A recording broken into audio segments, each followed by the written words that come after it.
Students, welcome to Edutap TET online classes. कैसे हैं आप सभी लोग? मुझे उम्मीद है आप सभी लोग बहुत अच्छे होंगे और आपकी तैयारी बहुत लाजवाब चल रही होगी। इसी तैयारी में हम कुछ चीजें और ऐड कर रहे हैं। जैसे कि आप लोगों को पता है, हम लोगों ने एक सीरीज चलाई है इंटरव्यू विद टॉपर्स। तो जितने भी हमारे स्टूडेंट्स हैं जिन्होंने अच्छे मार्क्स गेन किए हैं, उनका इंटरव्यू मैं हर बार आप लोगों के लिए लेके आता हूं, जहां से आपको काफी अच्छी अच्छी चीजें सीखने को मिलती है। क्योंकि अगर किसी ने एग्जाम क्रैक किया है तो उसकी अपनी कुछ प्लानिंग रही होगी, स्ट्रेटेजी रही होगी, कैसे वो प्लानिंग को उसने अप्लाई किया है, वो सारी की सारा जो एक्सपीरियंस उनके पास होता है वो आप लोगों को देने के लिए यहाँ पे इंटरव्यूज लिए जा रहे हैं। तो आज के इस इंटरव्यू सीरीज में एक और इंटरव्यू मैं ऐड कर रहा हूँ। तो इस इंटरव्यू के लिए मेरे पास है हमारे साथ है प्रियंका मैम। तो प्रियंका जी का जो CTET 2018 है, पेपर 1 इन्होंने क्रैक किया है और इनके जो मार्क्स है 123 मार्क्स है। कुल मिला के बात ये कि बहुत अच्छे मार्क्स आए हैं। तो सबसे पहले मैं वेलकम करना चाहूँगा मैम, आपके ऑनलाइन प्लेटफॉर्म पे बहुत बहुत स्वागत है और आपका बहुत बहुत धन्यवाद कि आपने हमें इंटरव्यू देने के लिए तैयार हो गए और इतनी अच्छी अच्छी चीज़ें भी आप बताने वाले हैं, ठीक, अपना एक्सपीरियंस शेयर करने वाले हैं। तो मैम काफ़ी दूर से आए इंटरव्यू देने के लिए। मैम ने हमारा ऑनलाइन कोर्स परचेज किया था और उसके बाद मैम ने 123 मार्क्स यहाँ पे गेन किए हैं। सबसे पहले मैम आपको बहुत बहुत बधाई हो, आपने इतना अच्छे मार्क्स के साथ पेपर क्रैक किया है। अब मैं काफ़ी सारे क्वेश्चंस जो है एक एक करके फायर करने वाला हूँ मैम पे और देखते हैं कि मैम किस तरीके से अपना एक्सपीरियंस शेयर करते हैं। तो मैम सबसे पहले आपका पेपर इतने अच्छे मार्क्स के साथ पेपर क्लियर हुआ है। मैंने काफ़ी सारे इंटरव्यूज लिए हैं लेकिन 120 प्लस तक काफ़ी कम स्टूडेंट पहुँच पाए। तो आपके 120 प्लस मार्क्स है, तो ये पेपर क्रैक करके आपको कैसा लग रहा है मैम? सर, मेरे में ज़्यादा कॉन्फिडेंस बढ़ गया है। पहले मैं स्टार्टिंग थी मेरी, मैं कॉन्फिडेंट नहीं थी ज़्यादा। जैसे ही मेरा हुआ, अब मैं ऐसे है कि अभी तो CTET तो है जो मेरी स्टार्टिंग है। तो उसके बाद मैं दिल्ली स्कूल्स के लिए और केंद्रीय विद्यालय स्कूल्स के लिए प्रेपरेशन स्टार्ट करूँगी। तो ऐसे इन चीज़ों से मेरा कॉन्फिडेंस और बढ़ गया है क्योंकि एक लेवल मुझे ऐसा लगता है कि ये लेवल था एक मेरे लिए। मतलब ये एक लेवल आपने क्रॉस कर लिया और अब आपका कॉन्फिडेंस ऐसा है कि आप आगे भी प्लान कर रहे हैं कि मेन जो आपके आप कह रहे हैं कि KVS और दिल्ली स्कूल्स के लिए अप्लाई करना है। ठीक है, बहुत अच्छी बात मैम। मैं दुआ करता हूं कि वो भी आपके एग्जाम क्रैक होंगे, आपने इतने अच्छे मार्क्स लिए हैं।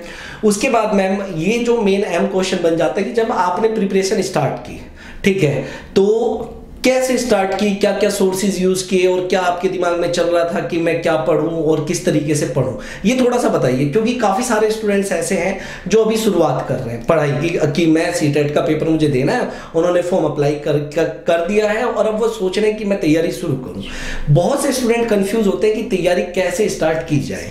तो मैम ये बड़ा पॉइंट हो जाता है। अब जरा इस पे बताइए कि कैसे आपने तैयारी स्टार्ट की और सोर्स क्या क्या यूज किया आपने? जी, स्टार्टिंग में सर मेरे माइंड में भी ये क्वेश्चन था कि मैं कहाँ से स्टार्ट करूँ। मैं पहले सोचा कि ऑफलाइन स्टार्ट करती हूँ। मैं मार्केट में गई, कुछ बुक्स ली, मैंने स्टार्ट कर दिया। तीन चार दिन में पढ़ी गई और मैंने साथ साथ ओल्ड क्वेश्चंस लिए कि पुराने क्वेश्चंस कि क्या सॉल्व करे चलूँ। जैसे एक टॉपिक मैंने बुक से लिया, फिर मैंने दूसरा वैसे ही सॉल्व करना स्टार्ट किया। फिर ऐसे वीक हो गया पर मुझे कुछ समझ आना लगा कि मुझे कोचिंग की जरूरत है। फिर मैं एक कोचिंग सेंटर मैंने आसपास अपने घर के पास देखा, तो मैंने 1 मंथ लिया वहाँ पे कोचिंग। वहाँ पे मुझे एक प्रॉब्लम आ रही थी कि वहाँ पे नंबर ऑफ स्टूडेंट ज्यादा था। क्वेश्चन की दिक्कत आ रही थी कि जैसे पर्टिकुलर डेज पे ही मेरे डाउट्स थे वो क्लियर किए जाते थे। क्योंकि मैं अभी मैरिड लाइफ में हूँ, छोटा बेबी है, तो मैं थोड़ी दिक्कत आ रही थी इन चीज़ों की, टाइमिंग की। तो फिर मुझे किसी ने सजेस्ट किया कि ऑनलाइन जाया जाए। तो मैंने ऐसे YouTube पे आपका वो परचेज किया, आपका एडुटैप का कोर्स परचेज किया हम लोगों ने। तो स्टार्टिंग में मुझे थोड़ा सा 3-4 दिन तो मुझे उसमें भी दिक्कत आई। फिर धीरे धीरे जैसे जैसे मैं अपने मेरे डाउट से मैं ईमेल करती रही, व्हाट्सएप पे भी मुझे पर्सनल नंबर दिए गए। तो मैं जैसे उनको मैसेज करती थी वो साथ के साथ ना 2-3 आवर्स में मुझे रिप्लाई आता था। तो डाउट मेरे क्लियर होते थे। तो इस तरीके से आपका जो है आपने ये रिसोर्सेज यूज किए और आपका पेपर क्लियर हुआ। ये सही बात की मैम आपने कि काफी स्टूडेंट्स को ये लगता है कि ऑफलाइन में डाउट्स जल्दी क्लियर होते हैं, ऑनलाइन में उतना जल्दी क्लियर नहीं हो पाते। लेकिन जैसे कि आपने बताया कि ऑफलाइन में कोई पर्टिकुलर डे होता था आपके पास कि इसी दिन आपके डाउट क्लियर किए जाएंगे, लेकिन जब यहाँ पे आपने देखा कि आपने व्हाट्सएप कर दिया या ईमेल कर दिया तो उसके थ्रू भी आपके डाउट्स एकदम मतलब 2 और 3 आवर्स के अंदर ही क्लियर हो जा रहे थे। चलिए ये तो बहुत बड़ा प्लस पॉइंट है मैम। इसके बाद मैम जो आपने बुक्स अभी बताया कि आपने जाके बुक्स खरीदी, मार्केट में गए, बुक्स परचेज की, प्रीवियस ईयर के क्वेश्चंस आपने परचेज किए, तो फिर आपको बुक्स में क्या दिक्कत आई? जैसे कि आप बता रहे हो कि 2-3 दिन 4 दिन हफ्ता भर आपने पढ़ाई की और फिर आपको उतना अच्छा नहीं लगा कि मुझे कुछ पता नहीं चल पा रहा था, तो बुक्स की मेनली आपको क्या प्रॉब्लम आई, क्या नहीं पता चल पा रहा था? जैसे सर साइकोलॉजी है, साइकोलॉजी जैसे आप लगा लो कोलबर्ग लगा लो, तो वो है फॉरेन राइटर, फॉरेन से हैं जी। तो जो हमारे मार्केट में बुक्स मिल रही हैं वो इंडियन ऑथर्स ही दे रहे हैं, इंडियन ऑथर्स दे रहे हैं, तो उसका जो कंसेप्ट है सारे विकिपीडिया से उठाए गए होते हैं। ठीक है। तो मैं वैसे साइकोलॉजी उससे फॉलो करने लग गई जी। तो जो क्वेश्चन सॉल्व करने की मुझे दिक्कत थी वो पॉइंट टू पॉइंट नहीं जा रहे थे। तो इसीलिए मैं सोच रही थी मैं टॉपिक तो पढ़ लिया पर वो क्वेश्चंस नहीं सॉल्व हो पा रहे हैं। तो मैंने एक दिन देखा, 2 दिन देखा, 2 चैप्टर्स दिए, 3 चैप्टर्स किए, पर मैं सॉल्व भी नहीं हो पाए। फिर जो मैंने आपका ऑनलाइन कोर्स लिया उससे मेरे सारे डाउट्स क्लियर होने लग गए थे।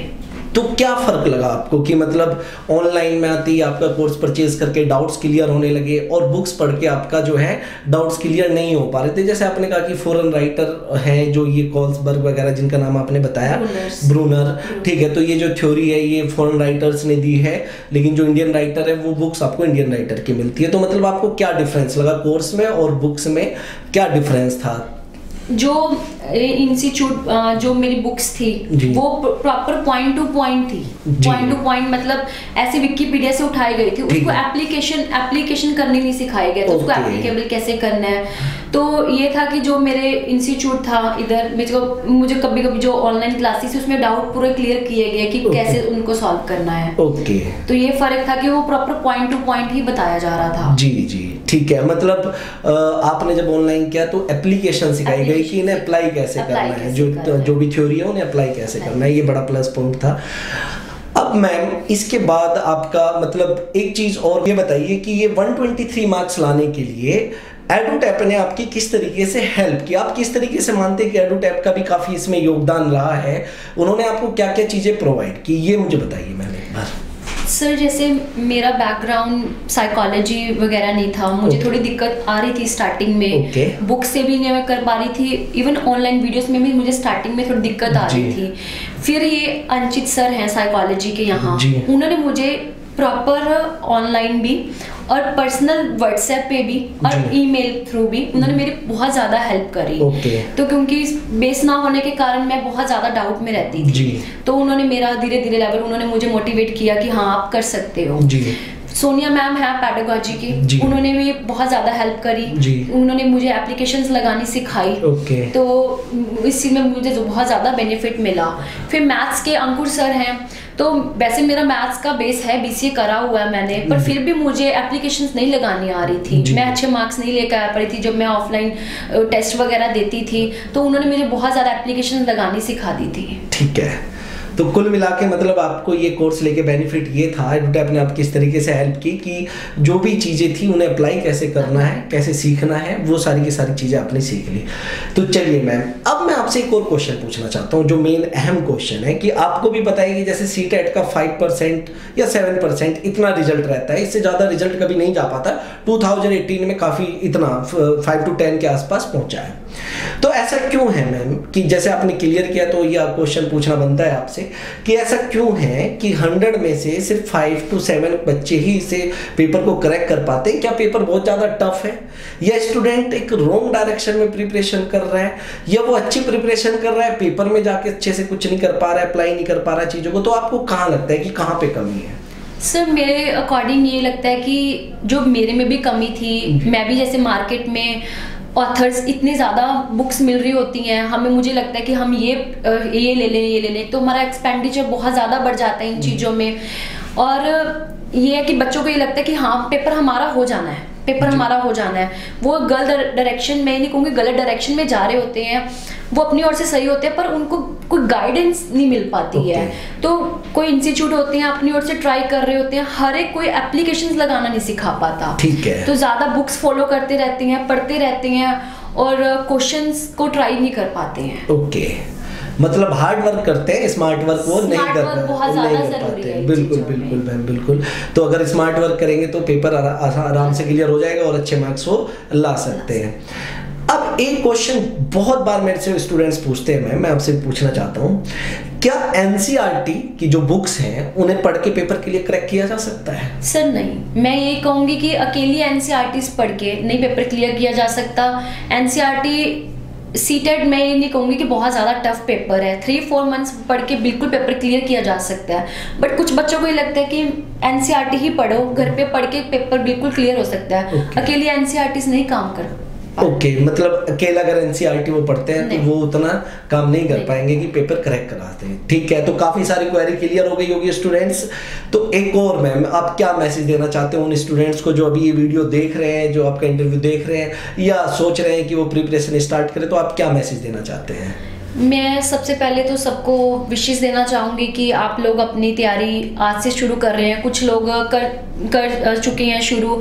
तो मैं ये कहूँगी कि आप सही ट्रैक पे और सही गाइडेंस बहुत ज़्यादा ज़रूरी है आज से ही। ये नहीं है कि आप पूरा दिन बुक्स लेके बैठना है, आपको पूरा दिन वो नहीं काम करेगा। आपको स्मार्ट वर्क करना है। हर एक टॉपिक, किसी का कोई टफ लेवल होता है, किसी का कोई इजी, जैसे मेरा था मैथ्स था, मैं कॉन्फिडेंस थी, बट नहीं, वो चीज़ें ये पेपर नहीं मांगता। इसमें स्मार्ट वर्क चाहिए, एप्लीकेशंस चाहिए। वो जो आप आओगे तब क्लियर हो पाएंगी, बार बार प्रैक्टिस करोगे, वो ज़्यादा ज़रूरी है। ओके, तो आपका ये मैसेज रहेगा। बहुत बहुत धन्यवाद, थैंक यू मैम, आपने इतनी सारी अच्छी चीज़ें हमारे साथ शेयर की और हमारे स्टूडेंट्स को भी काफ़ी कुछ बताया कि किस तरीके से वो प्रिपरेशन करके एक अच्छे मार्क्स ला सकते हैं। तो thank you ma'am, thank you so much.